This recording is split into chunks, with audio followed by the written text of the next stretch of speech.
राधे राधे। आप सभी लोग कैसे हो? कमेंट में जय माता दी लिखिए। आप सभी से रिक्वेस्ट है, हमारे चैनल पे अगर नए हो तो चैनल को सब्सक्राइब कर लो और शेयर करो, लाइक करो, कमेंट करो। हम आप सबके बीच एक छोटा सा नाच गीत लेके आए। गीत कैसा लगा कमेंट में जरूर बताना। वन में बोए हो मकोइया, वन में बोए हो मकोइया, वन में बोए हो मकोइया।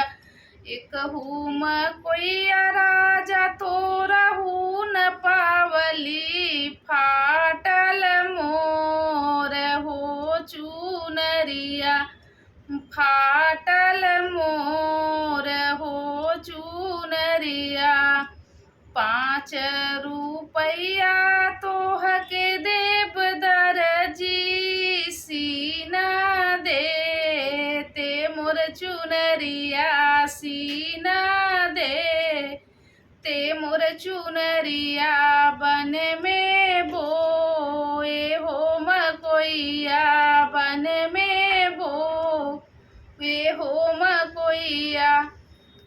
एक मकोइया राजा तोरहू न पावली, दगिया लागल हो चुनरिया, दगिया लागल हो चुनरिया।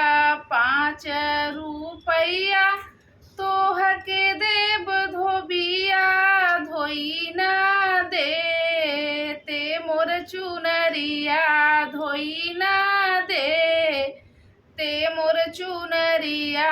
बन में बोए हो मकोइया, बन में बोए हो मकोइया।